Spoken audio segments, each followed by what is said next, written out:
أعوذ بالله من الشيطان الرجيم. بسم الله الرحمن الرحيم. قد أفلح المؤمنون الذين هم في صلاتهم خاشعون والذين هم عن اللغو معرضون والذين هم للزكاة فاعلون والذين هم لفروجهم حافظون إلا على أزواجهم أو ما ملكت أيمانهم فإنهم غير ملومين. فمن ابتغى وراء ذلك فأولئك هم العادون والذين هم لأماناتهم وعهدهم راعون والذين هم على صلواتهم يحافظون أولئك هم الوارثون الذين يرثون الفردوس هم فيها خالدون. ولقد خلقنا الإنسان من سلالة من طين ثم جعلناه نطفة في قرار مكين ثم خلقنا النطفة علقة فخلقنا العلقة مضغة فخلقنا المضغة عظاما فكسونا العظام لحما ثم أنشأناه خلقا آخر فتبارك الله أحسن الخالقين. ثم إنكم بعد ذلك لميتون ثم إنكم يوم القيامة تبعثون. ولقد خلقنا فوقكم 7 طرائق وما كنا عن الخلق غافلين. وأنزلنا من السماء ماء بقدر فأسكناه في الأرض وإنا على ذهاب به لقادرون. فأنشأنا لكم به جنات من نخيل وأعناب لكم فيها فواكه كثيرة ومنها تأكلون وشجرة تخرج من طور سيناء تنبت بالدهن وصبغ للآكلين. وإن لكم في الأنعام لعبرة نسقيكم مما في بطونها ولكم فيها منافع كثيرة ومنها تأكلون وعليها وعلى الفلك تحملون. ولقد أرسلنا نوحا إلى قومه فقال يا قوم اعبدوا الله ما لكم من إله غيره أفلا تتقون. فقال الملأ الذين كفروا من قومه ما هذا إلا بشر مثلكم يريد أن يتفضل عليكم ولو شاء الله لأنزل ملائكة ما سمعنا بهذا في آبائنا الأولين إن هو إلا رجل به جنة فتربصوا به حتى حين. قال رب انصرني بما كذبون. فأوحينا إليه أن اصنع الفلك بأعيننا ووحينا فإذا جاء أمرنا وفارت النور فاسلك فيها من كل زوجين 2 وأهلك إلا من سبق عليه القول منهم ولا تخاطبني في الذين ظلموا إنهم مغرقون. فإذا استويت أنت ومن معك على الفلك فقل الحمد لله الذي نجانا من القوم الظالمين. وقل رب أنزلني منزلا مباركا وأنت خير المنزلين. إن في ذلك لآيات وإن كنا لمبتلين. ثم أنشأنا من بعدهم قرنا آخرين فأرسلنا فيهم رسولا منهم أن اعبدوا الله ما لكم من إله غيره أفلا تتقون. وقال الملأ من قومه الذين كفروا وكذبوا بلقاء الآخرة وأترفناهم في الحياة الدنيا ما هذا إلا بشر مثلكم يأكل مما تأكلون منه ويشرب مما تشربون ولئن أطعتم بشرا مثلكم إنكم إذا لخاسرون. أيعدكم أنكم إذا متم وكنتم ترابا وعظاما أنكم مخرجون. هيهات هيهات لما توعدون إن هي إلا حياتنا الدنيا نموت ونحيا وما نحن بمبعوثين إن هو هو إلا رجل افترى على الله كذبا وما نحن له بمؤمنين. قال رب انصرني بما كذبون. قال عما قليل ليصبحن نادمين. فأخذتهم الصيحة بالحق فجعلناهم غثاء فبعدا للقوم الظالمين. ثم أنشأنا من بعدهم قرونا آخرين ما تسبق من أمة أجلها وما يستأخرون.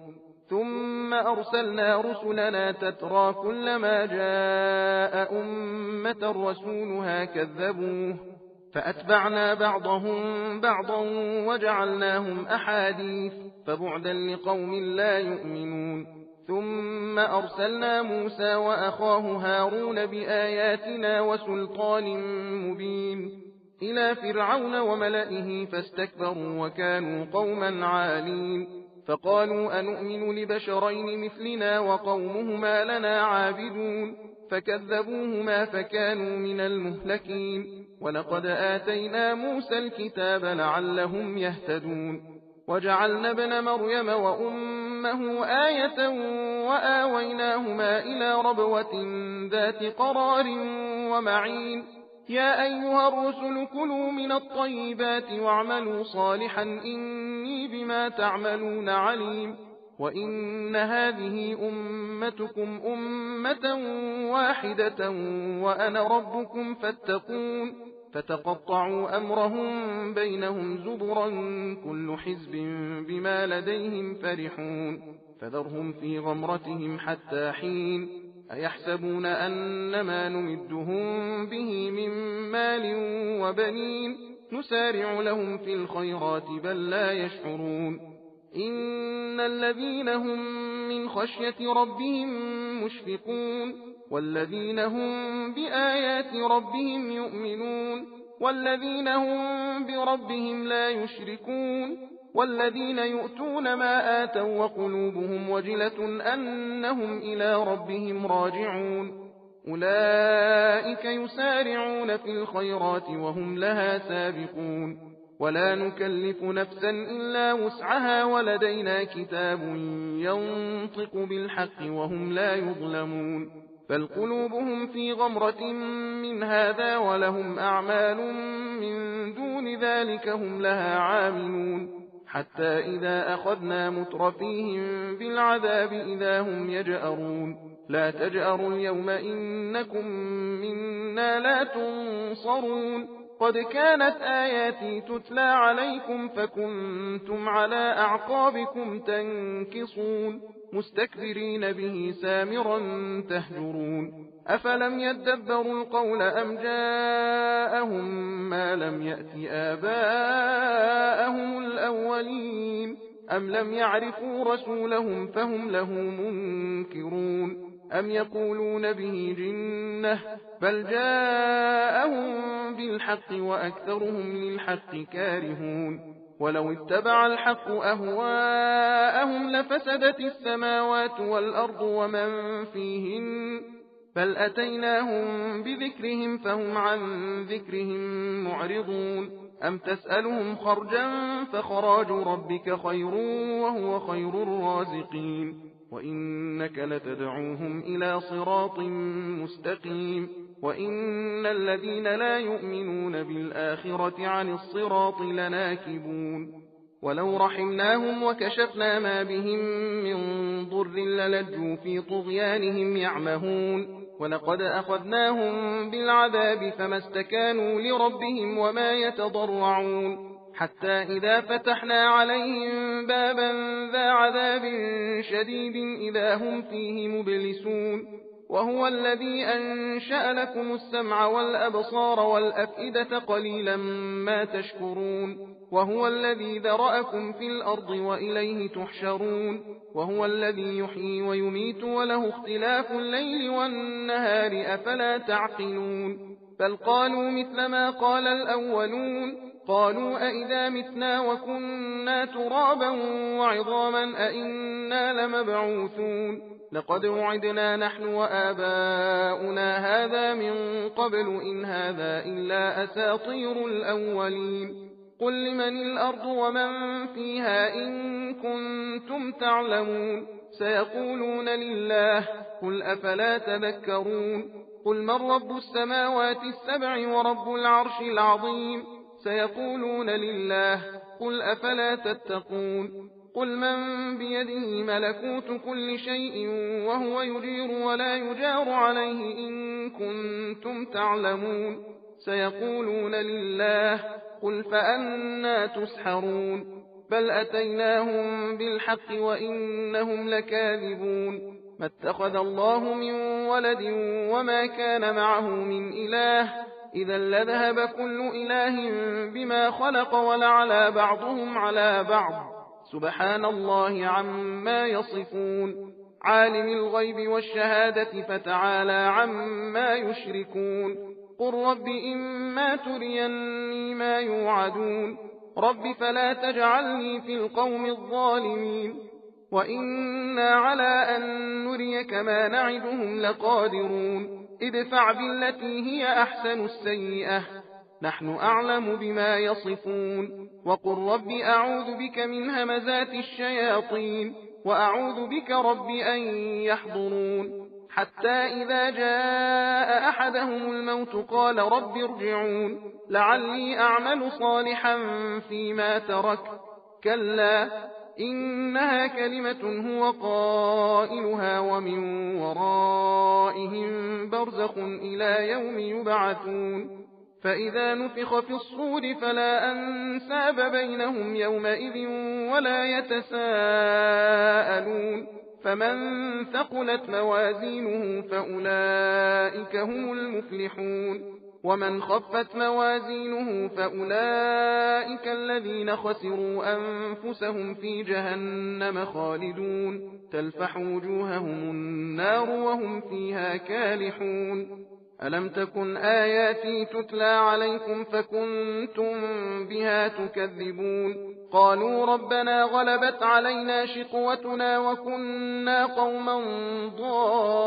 ضالين ربنا أخرجنا منها فإن عدنا فإنا ظالمون قال اخسئوا فيها ولا تكلمون إنه كان فريق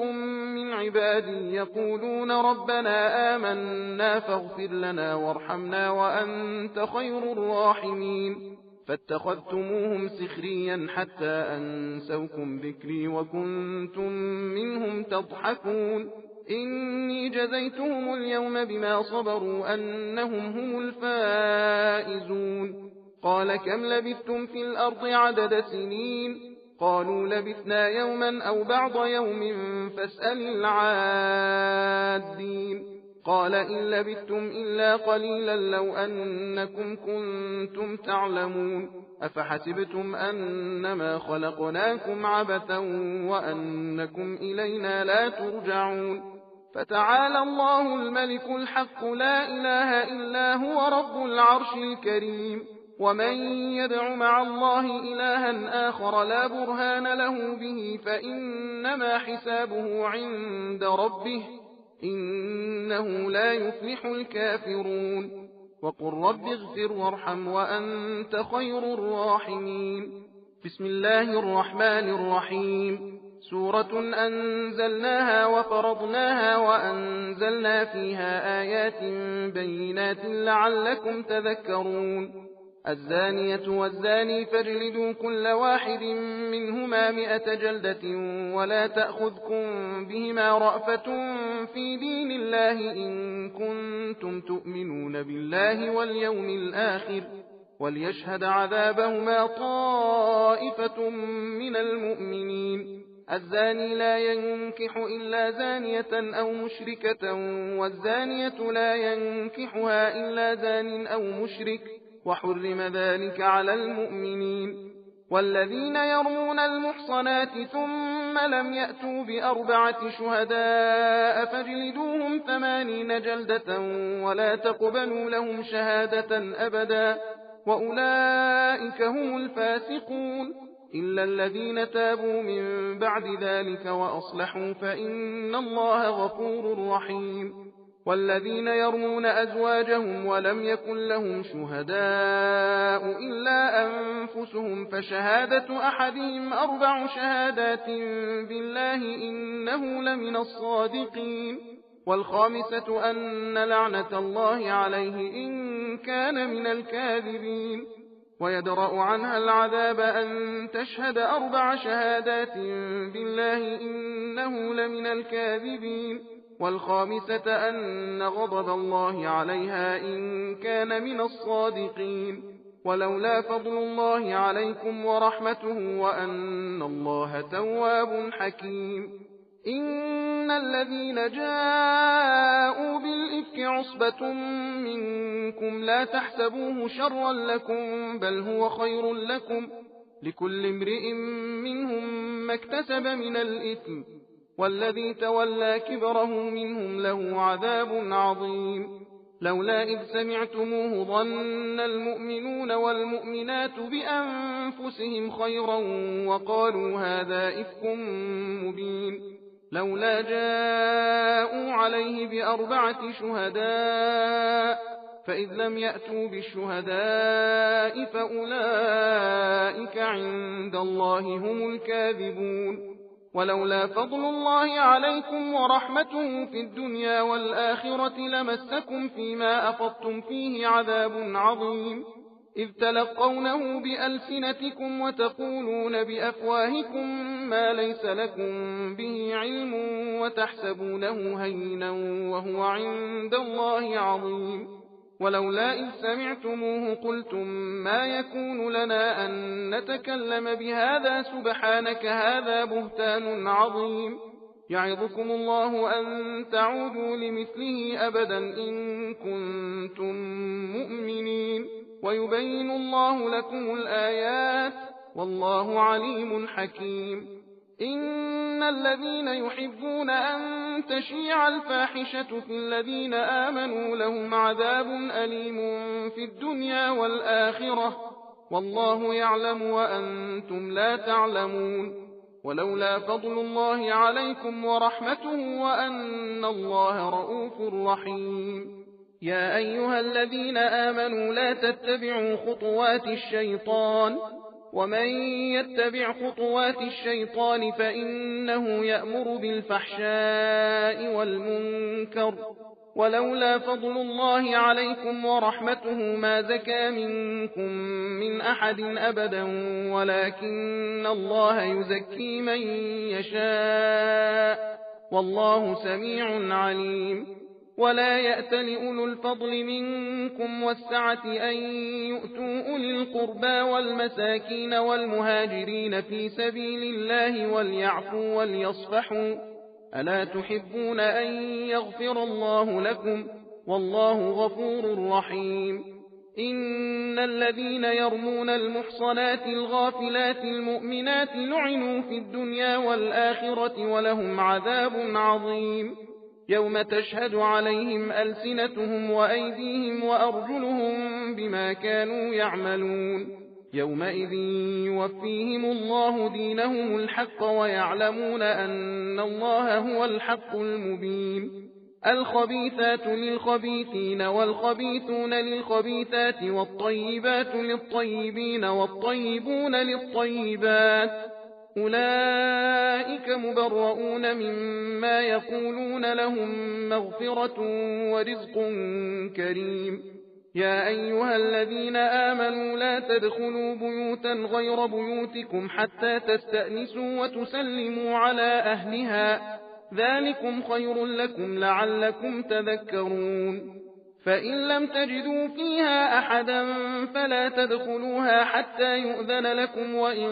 قيل لكم ارجعوا فارجعوا هو أزكى لكم والله بما تعملون عليم ليس عليكم جناح أن تدخلوا بيوتا غير مسكونة فيها متاع لكم والله يعلم ما تبدون وما تكتمون قل للمؤمنين يغضوا من أبصارهم ويحفظوا فروجهم ذلك أزكى لهم إن الله خبير بما يصنعون وقل للمؤمنات يغضضن من أبصارهن ويحفظن فروجهن ولا يبدين زينتهن إلا ما ظهر منها وليضربن بخمرهن على جيوبهن ولا يبدين زينتهن إلا لبعولتهن أو آباء بعولتهن أو أبناء بعولتهن أو إخوانهن أو بني إخوانهن أو بني أخواتهن أو نسائهن أو ما ملكت أيمانهن أو التابعين غير أولي الإربة من الرجال أو الطفل الذين لم يظهروا على عورات النساء ولا يضربن بأرجلهن ليعلم ما يخفين من زينتهن وتوبوا إلى الله جميعا أيها المؤمنون لعلكم تفلحون وأنكحوا الأيام منكم والصالحين من عبادكم وإمائكم إن يكونوا فقراء يغنهم الله من فضله والله واسع عليم وليستعفف الذين لا يجدون نكاحا حتى يغنيهم الله من فضله والذين يبتغون الكتاب مما ملكت أيمانكم فكاتبوهم إن علمتم فيهم خيرا وآتوهم من مال الله الذي آتاكم ولا تكرهوا فتياتكم على البغاء إن أردنا تحصنا لتبتغوا عرض الحياة الدنيا ومن يكرههن فإن الله من بعد إكراههن غفور رحيم ولقد أنزلنا إليكم آيات مبينات ومثلا من الذين خلوا من قبلكم وموعظة للمتقين الله نور السماوات والأرض مثل نوره كمشكاة فيها مصباح المصباح في زجاجة الزجاجة كأنها كوكب دري يوقد من شجرة مباركة زيتونة لا شرقية ولا غربية يكاد زيتها يضيء ولو لم تمسسه نور على نور يهدي الله لنوره من يشاء ويضرب الله الأمثال للناس والله بكل شيء عليم في بيوت أذن الله أن ترفع ويذكر فيها اسمه يسبح له فيها بالغدو والآصال رجال لا تلهيهم تجارة ولا بيع عن ذكر الله وإقام الصلاة وإيتاء الزكاة يخافون يوما تتقلب فيه القلوب والأبصار ليجزيهم الله أحسن ما عملوا ويزيدهم من فضله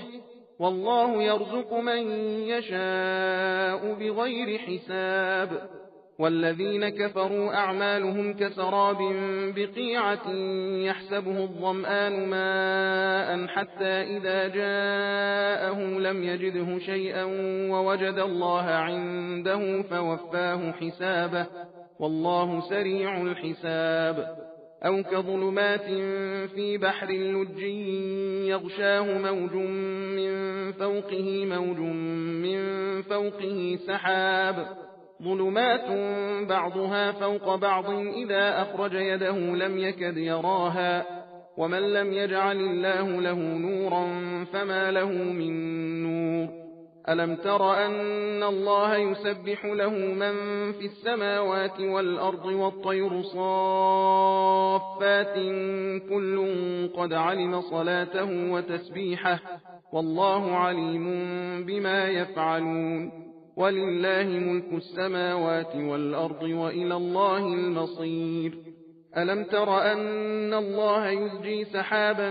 ثم يؤلف بينه ثم يجعله ركاما فترى الودق يخرج من خلاله وينزل من السماء من جبال فيها من برد فيصيب به من يشاء ويصرفه عن من يشاء يكاد سنا برقه يذهب بالأبصار يقلب الله الليل والنهار إن في ذلك لعبرة لأولي الأبصار والله خلق كل دابة من ماء فمنهم من يمشي على بطنه ومنهم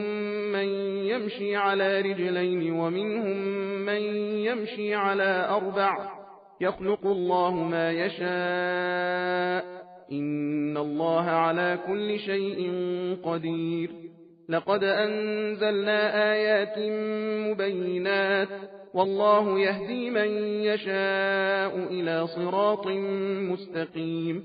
ويقولون آمنا بالله وبالرسول وأطعنا ثم يتولى فريق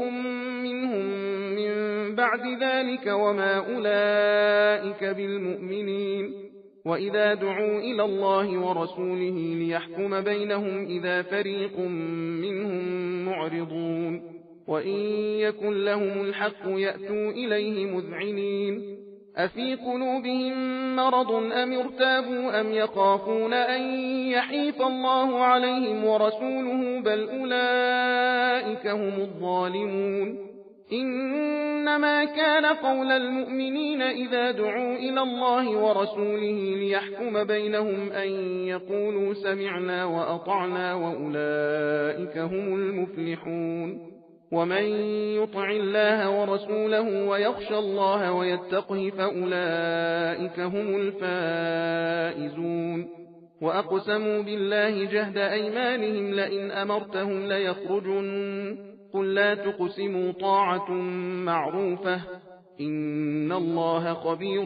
بما تعملون قل أطيعوا الله وأطيعوا الرسول فإن تولوا فإنما عليه ما حمل وعليكم ما حملتم وإن تطيعوه تهتدوا وما على الرسول إلا البلاغ المبين وعد الله الذين آمنوا منكم وعملوا الصالحات ليستخلفنهم في الأرض كما استخلف الذين من قبلهم وليمكنن لهم دينهم الذي ارتضى لهم وليبدلنهم